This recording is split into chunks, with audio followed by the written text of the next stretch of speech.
नमस्कार। मैं सुहास मिश्रा और आप देख रहे हैं खबर आउट। नई नई चीज़ों को खोज कर लाना और आपके सामने दिखाना हमारा काम है।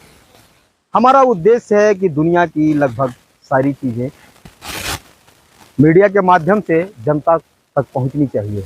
कुछ हेरिटेज चीज़ें हैं जो हमारी धरोहर हैं, हमारी संस्कृति का हिस्सा हैं, उनको भी हमें जानना चाहिए। अपने छायाकार से कहेंगे एक बार अपने कैमरे को इस वृक्ष के सामने। ये जो वृक्ष आपको दिखाई पड़ रहा है काफ़ी दूर है यहाँ से, लेकिन हम वहाँ तक चलने की कोशिश भी करेंगे। हमारे साथ दादा हैं। इन लोगों ने कठिन परिश्रम किया और यहाँ की स्थिति आप देख सकते हैं कितनी खूबसूरत लग रही है। इस परिश्रम का ही नतीजा है कि खूबसूरती झलक रही है। व्यक्ति यहाँ रहता है वहाँ स्वयं खूबसूरती आती है। यह पेड़ जो है, यह वृक्ष जो है, इसका एक इतिहास रहा है। हमारे पौराणिक मान्यताओं के अनुसार इसमें से एक पेड़ जो आपको दिखाई पड़ रहा है, कहेंगे छायाकार से थोड़ा एक बार कैमरा फिर से उधर करें। एक पेड़ जो इसमें दिखाई पड़ रहा है, मान्यता के अनुसार एक को लक्ष्मण ने और दूसरे को भरत ने लगाया है। दादा हैं, दादा से चर्चा करेंगे और जानने की कोशिश करेंगे कि आखिर यह चीज़ें इनके पास हैं तो कितनी अच्छी से इनकी देखभाल हो पा रही है और क्या कुछ सरकार इनके लिए कर रही है और आप लोग क्या कर रहे हैं। हम नमस्कार। लोगों के आपको बहुत बहुत आशीर्वाद है। मेरा नाम पंडित दीनानाथ शास्त्री है और मैं यहाँ पर ही रहता हूँ। पहले इंजीनियर था, रिटायर हूँ हवाई जहाज सेक्टर से। तो ये हमारा प्रयास रहा कि इसका इतिहास खोजा जाए। हम लोग देखा कि यहाँ भरवाड़ा इसका नाम है इस जगह का, और भरवाड़ा में भरत जात का कोई व्यक्ति रहता नहीं है। तो यहाँ पर जो है देखा जाए तो ये भरत के नाम से था, तो तब भ्रंश हो गया, ये भरतवाड़ा की जगह भरवाड़ा बन गया। यहाँ पर भरत जी, ऐसी मानता है, यहाँ भरत जी लक्ष्मण से कभी मिलने आए थे। जब लक्ष्मणपुरी थी, लक्ष्मण यहाँ राजा थे, तो अपनी सेना को यहाँ ठहराए थे। उनके लिए पानी चाहिए, किसी को तालाब बना था। ये भरतवाड़ा है। वाड़ा का मतलब है जहाँ पर पशु पक्षी इत्यादि रखे जाएँ। तो उनके हाथी घोड़े सैनिक यहाँ ठहरे थे, इसलिए ये भरतवाड़ा है। और इसके पास दोनों भाइयों ने, लक्ष्मण जी ने एक वृक्ष लगाया और एक भरत जी ने लगाया। तो दोनों पीपल के वृक्ष हैं। पीपल का वृक्ष इसलिए लगाया, गीता में लिखा है, भगवान कहते हैं स्वयं कि वृक्षों में मैं पीपल हूँ। और रामचरितमानस में भी एक चौपाई आई इसमें पीपल के बारे में। इस जगह, यह जगह जन से पूजनीय है। एक दूसरी मान्यता भी है, जब भरत जो है वहाँ से चित्रकूट से लौटे थे अपनी साथ पूरी सेना, उनकी माता जी थी, तो यह माना जाता है कि यहाँ कोई देर खड़े थे। तो दो मान्यताएँ हैं। और इससे अंतर है, आप प्रमाण के रूप में आप देखना चाहेंगे तो हमारे अभी जड़ें उस पेड़ की बहुत पुरानी देखने में लगती हैं। और इसके जो पत्ते निकलते हैं, जो लक्ष्मण जी ने लगाया, जो मोटा पेड़ है, उसके जितने कोपल निकलते हैं आपको दिखाएंगे, वो सब लाल निकलती हैं। आश्चर्य है। और उसके सब सफ़ेद निकलती हैं जो भरत जी ने लगाया है। और दोनों जो है बाद में दोनों का रंग हरा हो जाता है। यहाँ रोकना चाहेंगे आपको। आमतौर पे देखा जाता है कि जब पीपल के कोपल निकल कर सामने कोपलें निकलती हैं तो वो हल्की सफ़ेद होती हैं और धीरे धीरे हरी होती है। लेकिन यह एक ऐसा वृक्ष है जिसकी जब कोपलें निकलती हैं तो लाल होती है, जैसा कि आपने बताया। एक बिल्कुल सफ़ेद होती है। ये एक अनूठा वृक्ष है। और एक ही सफ़ेद होती है जो भरत जी ने लगाया है।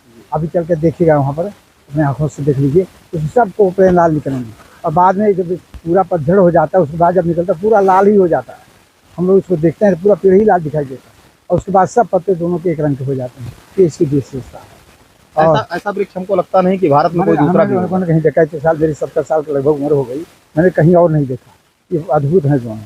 और एक बात और है, ये पेड़ गल जाता है, उसके अंदर से नया निकलता है, गिरता नहीं है।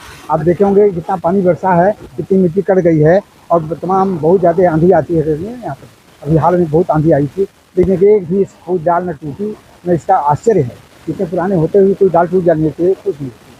वो अपने आप गल जाता है फिर अंदर से। फिर आपको चलिए दिखाऊंगा, निकलते हुए दिखाऊँ। तो आइए चलते हैं वृक्ष की तरफ, धीरे धीरे उधर बढ़ेंगे और कोशिश करेंगे कुछ और चीज़ों को दिखाने की। एक यहाँ तालाब है। इस तालाब के बारे में भी आप लोगों ने पहले बताया कि ये तालाब उसी समय का है जब यहाँ भरत जी आए हुए थे लक्ष्मण जी से मिलने के लिए।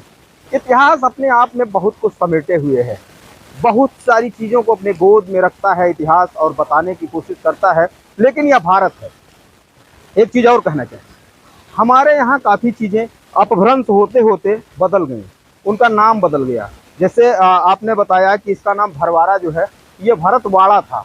वाड़ा का मतलब जहाँ पर लोग वाड़ा, जैसे आप जाते हैं जब इलाहाबाद जाते हैं तो वहाँ वाड़ा लगाया जाता है। वाड़ा इसलिए लगाया जाता है जो अतिथि आते हैं उनके लिए, एक लोकल व्यवस्था के तौर पे उसकी व्यवस्था की जाती है कि यहाँ पर लोग रहेंगे और उसके बाद जब चले जाएंगे तो उस चीज़ को हटा लिया जाएगा। ये वही हमारे हिसाब से वही रहा होगा। तो ये तालाब आप देखिए, इसकी खूबसूरती आप देखिए। यहाँ पर पशु पक्षियों के लिए पानी पीने की व्यवस्था है। आमतौर पे अब तो देखा जा रहा है धीरे धीरे इन चीज़ों को लोग ख़त्म करते जा रहे हैं। लेकिन ये सबसे बड़ा एक हमारे लिए एक और जानने की चीज़ है कि ऐसे तालाब जो होते हैं वो कहीं ना कहीं वाटर रिसोर्सेज के काम करते हैं। जब पानी ज़मीन के नीचे यहीं से जाता है तो फिर दोबारा हम इसको निकालते हैं नलों के माध्यम से और पीते हैं।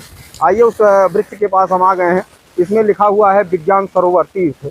यहाँ पर बाकायदे हम जानना चाहेंगे दादा से कि कौन सा वृक्ष इनकी मान्यता के अनुसार भरत जी ने लगाया था और कौन लक्ष्मण ने। इधर जो है जो ये पूरब दिशा में लगा है, ये पूरब है, ये पतला वाला। हाँ पतला वाला, ये भरत जी का है। और ये जो इधर है लक्ष्मण जी के हाथ, ये पश्चिम दिशा में यहाँ पर लिखा हुआ है। तो इसके बारे में हम पूरा डिटेल सब देखे। रामचरितमानस वेद का ऋग्वेद का मंत्र लिखा हुआ है। ऋग्वेद का मंत्र है, रामचरितमानस है कि पर तब तक ध्यान सुधरई चाप यज्ञ पाकर चरकरई। और आगे लिखा है अस्वत्थ स्वर भिक्षाणा, ये गीता का वाक्य, ऋग्वेद का वाक्य सबसे ऊपर लिखा है। उसमें देखा आपने पीपल है ना, ये लिखा हुआ है। ये सबसे पुराना हमारा वृक्ष है और इसकी जड़ें आप देख सकते हैं। ये आपको पत्ते भी दिखा देते हैं। ये मैंने कोपल निकलेंगे, कोई कोपल है निकली बिल्कुल कहेंगे अपने छायाकार से एक बार उन कोपलों को दिखाने की कोशिश जरूर करें। हाँ ये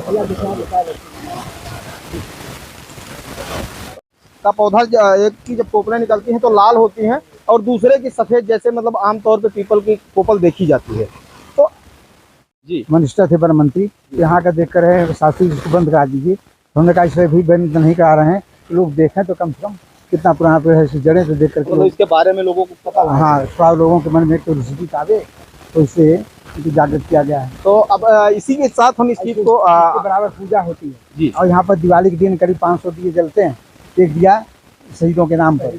यहाँ सब लोग इकट्ठे अपने घरों से लाते हैं, हम लोग भी इकट्ठा करते हैं। स्वामी सत्यप्रकाश वेद विज्ञान सेवा समिति की ओर से भी यहाँ पर 250 दिए जलाए जाते हैं। इस साल भी हम लोग जो है दिवाली के ठीक एक दिन पहले, छोटी दिवाली के दिन, यहाँ पर लगभग 1000 दिए जलाएंगे। जिसमें अयोध्या में जलता है ना, योगी जी जाएंगे, वैसे यहाँ भी हम जलाएंगे। तो दीपक यहाँ जलाया जाएगा। ये बड़ा पूज्य स्थान है, यहाँ पर इसकी पूजा भी करते हैं। देखिए यहाँ शनि का मंदिर बना रखे हैं लोग, शनि की पूजा करते हैं। हर शनिवार पे यहाँ मेला लगता है, भीड़ अच्छी हो जाती है और बाहर से भी लोग इन पेड़ों को देखने आते हैं, दर्शी हैं। चलिए धन्यवाद। तो बड़ा ही सौभाग्य है यहाँ के लोगों का कि ऐसे ऐसे लोग यहाँ पर हैं कि अपनी धरोहरों को सजा कर रखने की कोशिश करते हैं।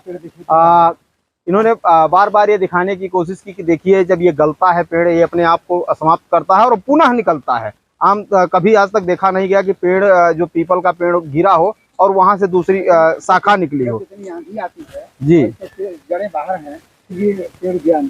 तो ऐसी तमाम खबरों को हम ढूंढ के अलग अलग हिस्सों से लेके आपके साथ जुड़ते हैं, कोशिश करते हैं कि नई चीजें दिखाएं, कुछ खास दिखाएं जिससे आपके अंदर जागरूकता हो। आप भी चाहें कि इन सारी चीज़ों को एकत्रित किया जाए और सजोया जाए। कम से कम हम जो चीज़ देख पा रहे हैं हमारी अगली पीढ़ी भी दोबारा उसको देख सके। तो ऐसी तमाम खबरों को देखने के लिए हमारे चैनल को लाइक शेयर सब्सक्राइब करना ना भूलें। आप देख रहे थे सुभाष मिश्रा के साथ खबर आउट की।